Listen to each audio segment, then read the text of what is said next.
এই সন্ধ্যায় দিনাটার বুকে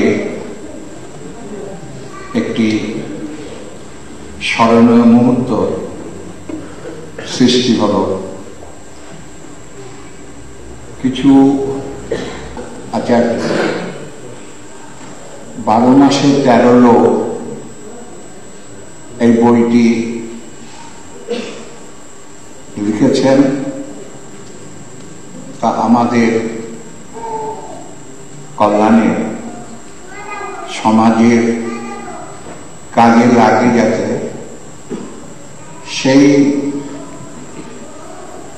কথা মনে রেখে এই বইটি লিখেছেন। সেগুলো পড়তে গিয়ে অনেক সময় বিভ্রান্ত হয়ে আগে একজন ডাক্তারবাবু লিখেছে যে আলু খেয়ে সুগার সারা।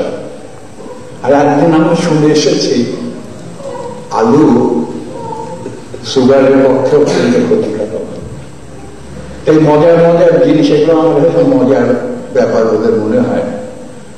এখন সবগুলো যদি পরীক্ষা করতে যাই, একটা মানুষের সীমিত জীবনে পরীক্ষা করতে করতে তার এন্তেকাল শেষ হয়ে যাবে।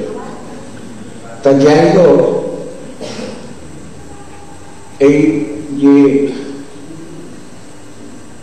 ডক্টর উজ্জ্বল আচার্য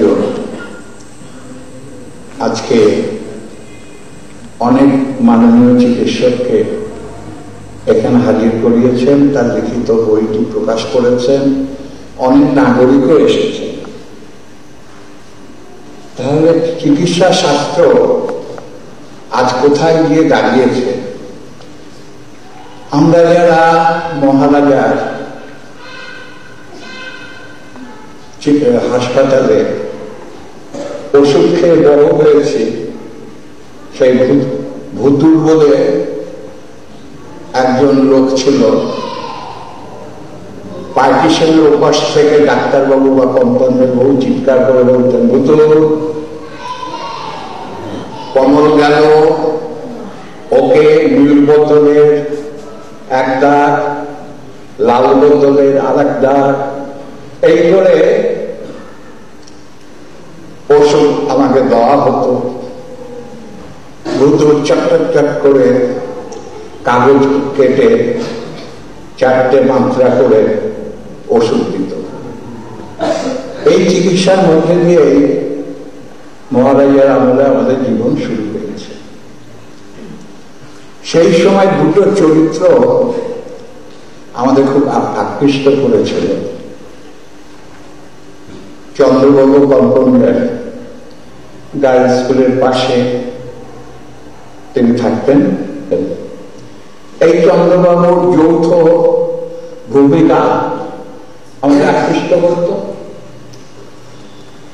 অন্যদিকে পরবর্তীকালে যখন একটু বড় হলাম, নবীন কম্পাউন্ডার ওষুধ দেওয়ার পরে ম্যালেরিয়ায় ভুগছি, যাচ্ছি না, হাসপাতালের উপর দিয়ে স্কুলে ঢুকতাম,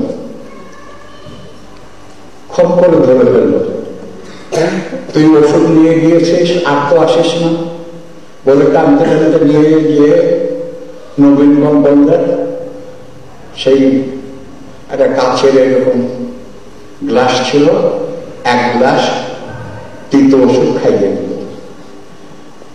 এই ছিল তখনকার দিনহাটার চিকিৎসার ব্যবস্থা।